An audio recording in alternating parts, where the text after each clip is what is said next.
Thank you for your comments. Given the previous questioners, I'm a little nervous about trying to express this one, but let me give it a shot. My question has to do with the accrual of executive power, under executive privilege or whatever other mantle we want to use. But I recall a year or more ago listening to a rather lively debate about the nature of what were described as the crimes, impeachable crimes that our administration at times were committing.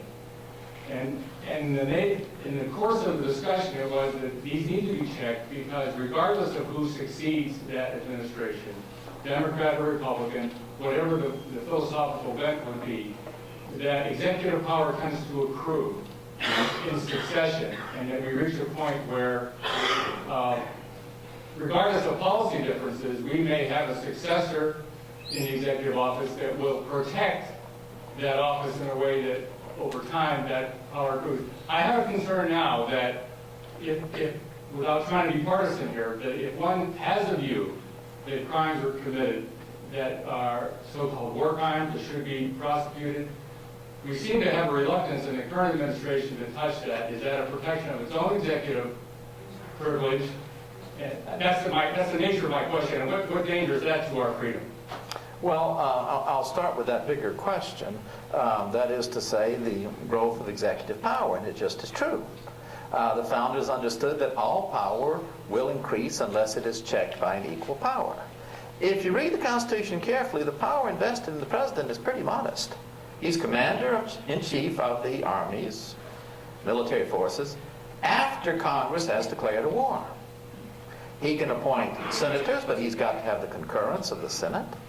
He can appoint ambassadors, He can make treaties, but he's got to have the concurrence of the Senate. And presidents, since the time of Washington, have been forceful. The first president to commit troops without Congress doing anything about it was Thomas Jefferson. Isn't he that right? Blowing up a bunch of raggedy pirates? Yes. And involved Louisiana Purchase. Now, he later got both Congress and the Senate to go along with it. So executive power has increased. And there's been a set of cycles in which Congress has tried to take back some of its power. For example, after President Wilson, there was a strong desire by the Congress and Senate to take back some of their powers. But on the whole, the power of the president has grown much greater than that of Congress, and it's because Congress does not want that responsibility, don't you see? That's exactly what happened in Rome. Augustus really wanted the Senate to do a lot. They didn't want that responsibility. So senators now stand up and say only one person can solve the economy, and it's Barack Obama. They will not demand that we declare war upon Iraq. They rather pass resolutions that can then later let them say, I was for it before I voted against it, or something like that. You know what I mean? So Congress is just like us. It doesn't want that responsibility. So it has pushed it off on the executives, and executives, the presidents, have been willing to take it. Now, as for war crimes and that, I can't say a lot about that, but I think it would be an extremely divisive thing at this moment. And again, I admire President Ford very much when he pardoned Nixon. A lot of people didn't like it at the time, but he said we just need to put that behind us and get on. And I was interested to learn today that when he received an award from Ted Kennedy, the Profiles in Courage Award, Ted Kennedy said, I was your harshest critic when you pardoned Nixon. Now I realize you were right.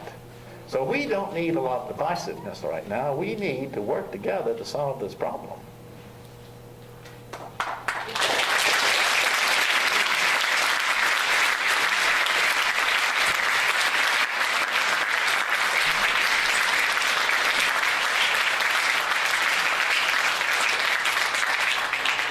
Thank you, Professor Fears, for a very provocative talk, as always. And as a token of our appreciation, I'd like to give you a Ralph Hauenstein tote bag. Oh,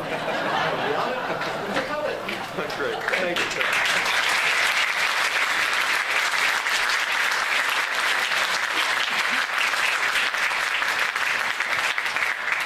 Thank you very much. Remember, the conference tomorrow starts at 8 o'clock. The actual talk starts at 9. We are adjourned.